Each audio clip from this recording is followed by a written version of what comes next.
প্রত্যেকটা জিনিসেরই একটা সিজন থাকে। গরমকালে আম পাকে, কাঁঠাল পাকে, শীতের সময়ে খেজুরের রস, সুমিষ্ট রস আমরা খেতে পারি। একটা সময় তুষারপাত হয়, যদিও বাংলাদেশে তুষারপাত হয় না।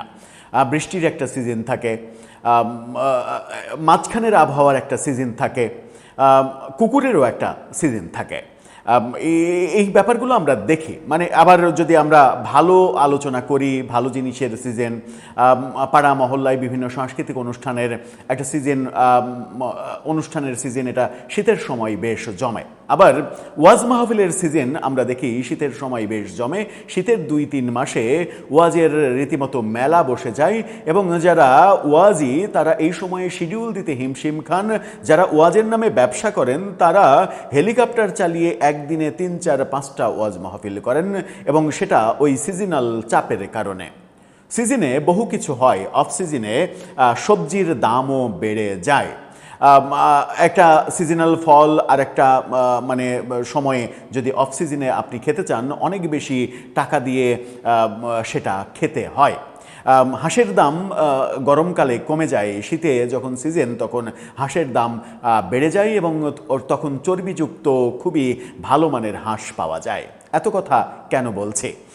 বাংলাদেশের রাজনীতিতেও সিজনের ব্যাপারটা আমরা খুব ভালো করে লক্ষ্য করছি এবং বাংলাদেশের রাজনীতিতে প্রফেসর ইউনূসের আমলে সবথেকে বেশি আলোচিত সমালোচিত যে শব্দটা সেটা হচ্ছে মব। সেই মবেরও সিজনাল ব্যাপার এখন এসে গেছে, সেটা আমরা টের পাচ্ছি। অর্থাৎ সিজনে মব করা সহজ, অফ সিজনে মব করতে গেলে ভয় লাগে। তেমনই একটা কথা উঠে এসেছে এনসিপি নেতা নাসিরুদ্দিন পাটোয়ারির মুখ থেকে এবং তার মুখ থেকে যখন এই কথাটা আমরা শুনতে পাচ্ছি তখন মনে হচ্ছে যে সত্যি সত্যিই মবের একটা সিজন আছে কিংবা ছিল। মবের সিজনটা আসলে কোন সিজন? কেন নাসিরুদ্দিন পাটোয়ারি বলছেন যে আমরা মানে মাঠে নেমে মব করতে পারবো না? নাসিরুদ্দিন পাটোয়ারি কি ভয় পাচ্ছেন এখন মব করতে? একটা সময় মবের রাজত্ব কায়েম করেছেন তারা এবং তাদের নেতৃত্বে তাদের পৃষ্ঠপোষকতায় যে মব হয়েছে বাংলাদেশে, এখন সেই তিনিই বলছেন আমরা মাঠে নেমে মব করতে পারবো না। সেটা কি ভয়ে নাকি এখন সিজন নেই সেই কারণে? চলুন একটু আলোচনা করে বোঝার চেষ্টা করি ভেতরের প্রকৃত রহস্যটা কি বলতে চাইলেন তিনি। নিরপেক্ষ একেবারে মধ্য অবস্থায় থেকে আমরা বোঝার চেষ্টা করি যে আদতে ব্যাপারটা কি এবং পক্ষে বিপক্ষে যুক্তিটা কি আসতে পারে। থাকবেন পলিটিক্স টিভির নিয়মিত আয়োজনে।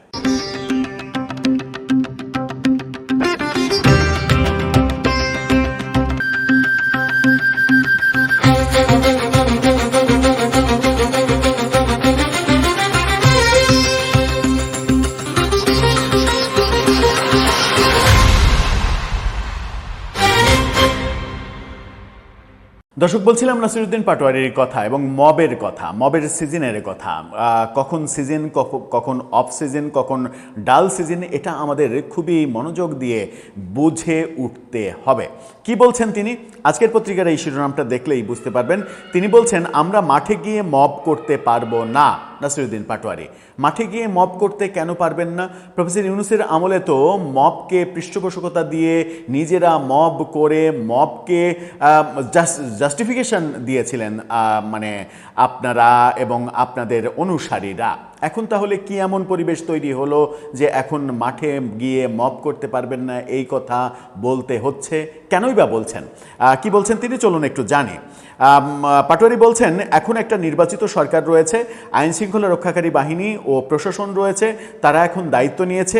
এটা আইনশৃঙ্খলা রক্ষাকারী বাহিনীর কন্ট্রোলের বিষয়। আমরা মাঠে নামলে সেটাকে বলবে মব। আমরা মাঠে গিয়ে মব করতে পারবো না।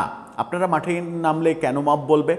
মানে আপনারা মাঠে তো আন্দোলন করতে পারেন, আন্দোলনকে কেন মব বলবে? তার মানে হচ্ছে যে মব ছাড়া মাথায় আর কিছুই আসে না। আপনাদের আন্দোলন মানেই হচ্ছে ধর মার কাট, এই তো। আপনাদের আন্দোলন মানেই হচ্ছে টুঙ্গিপাড়ায় গিয়ে বঙ্গবন্ধু যেখানে শুয়ে আছেন সেখানে গিয়ে বঙ্গবন্ধুর কবর রচনা করতে গিয়ে আর্মির এপিসিতে চড়ে পালিয়ে আসা। ব্যাপারটা তাই। মানে আপনারা সংঘাত ছাড়া, সংঘর্ষ ছাড়া অন্য কিছু কল্পনাই করতে পারেন না রাজনীতিতে, সেটাই তো।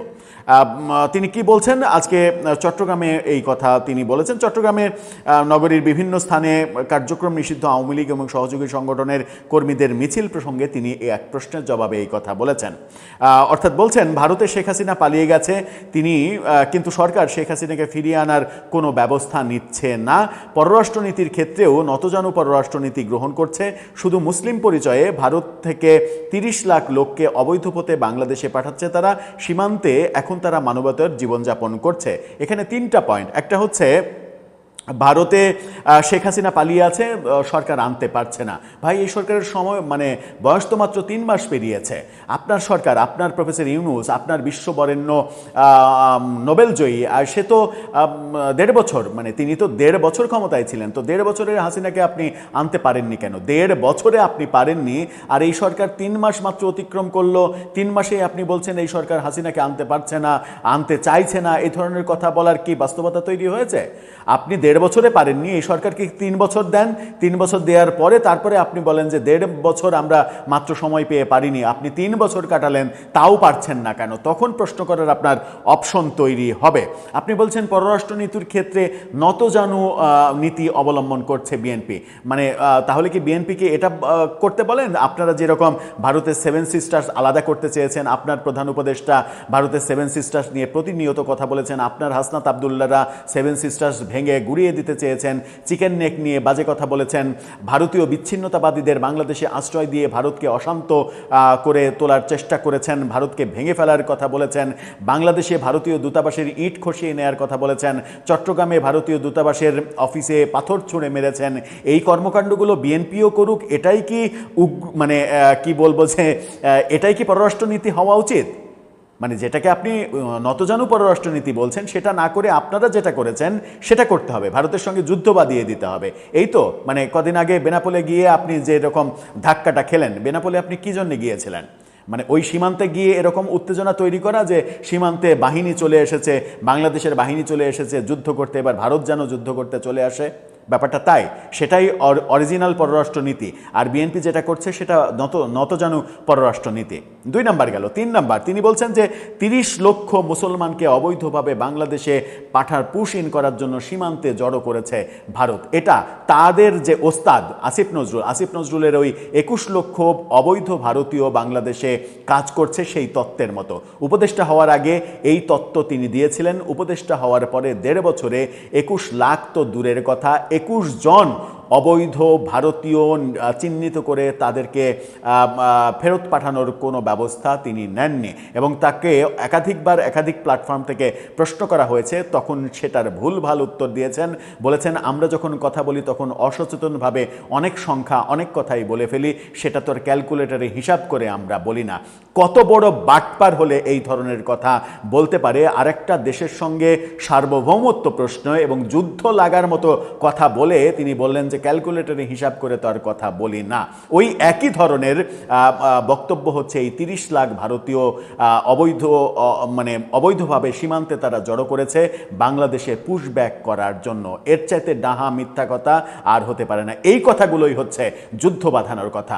আমরা ভারতীয় সীমান্তে ওই 0 পয়েন্টে 10 জন, 15 জন, 20 জন, 30 জন এরকম জটলা হতে দেখেছি গত কয়েক দিনে, এবং তারা পরবর্তীতে সেগুলো ফিরিয়েও নিয়েছে। 30 লাখ তিনি কোথায় পেলেন?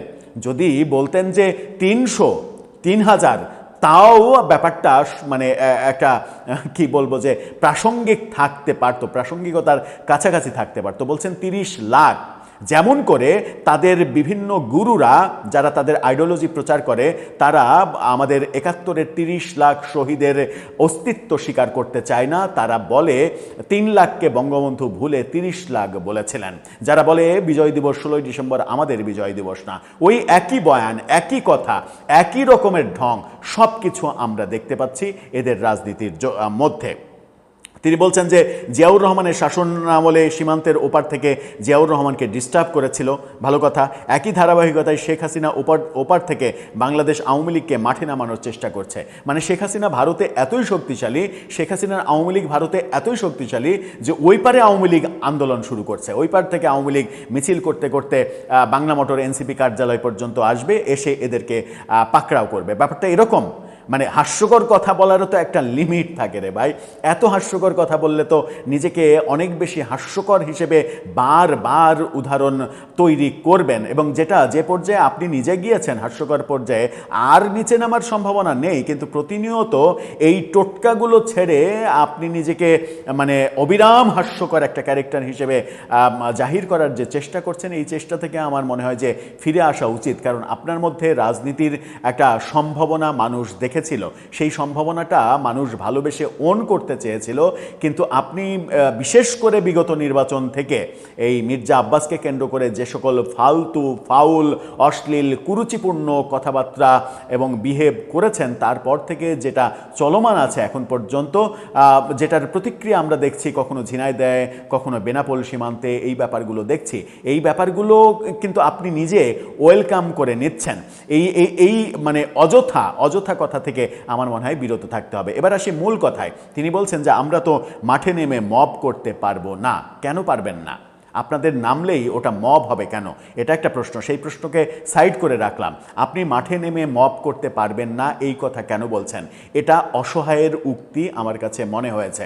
কারণ আপনি এটা স্পষ্ট প্রতীয়মান করতে চেয়েছেন যে এখন মবের সিজন চলছে না। ওই যে মানে কার্তিক মাসের যে ব্যাপারটা বাংলা সমাজে খুবই প্রচলিত, সেই মবের কার্তিক মাসটা আসলে এখন চলছে না। মবের কার্তিক মাসটা ছিল হচ্ছে প্রফেসর ইউনূসের 1.5 বছরে, যখন আপনারা যা ইচ্ছা তাই করতে পেরেছেন। মব করলে সরকারের পৃষ্ঠপোষকতা পেয়েছেন। মব করেছেন আপনারা, যারা মবে আক্রান্ত হয়েছে তাদেরকে জেলে পাঠানোর ব্যবস্থা করেছেন। মববাজদের কোনো ধরনের কোনো শাস্তি হয়নি। এখন আর কার্তিক মাসটা চলছে না সেহেতু আপনারা মাঠে নেমে মব করলে মব যাদের উপরে করছেন তারা আক্রান্ত হবে, কিংবা তারা কারাগারে যাওয়ার পরিবর্তে আপনারা বিচারের মুখোমুখি হতে পারেন। এই ভয় আপনাদের জেকে বসেছে। আপনাদের এই ভয়টা জেকে বসেছে যে প্রফেসর ইউনূস আপনাদেরকে যেভাবে মববাজির পরেও শেল্টার দিয়েছে, পৃষ্ঠপোষকতা দিয়েছে, বর্তমান সরকার সেটা করবে না। তার মানে মবের কার্তিক মাসটা হচ্ছে প্রফেসর ইউনূসের 1.5 বছর, তাই তো? দর্শক, আপনার কাছেও সেই প্রশ্ন। আপনার উত্তর জানিয়ে লিখতে পারেন আমাদের কমেন্ট বক্সে।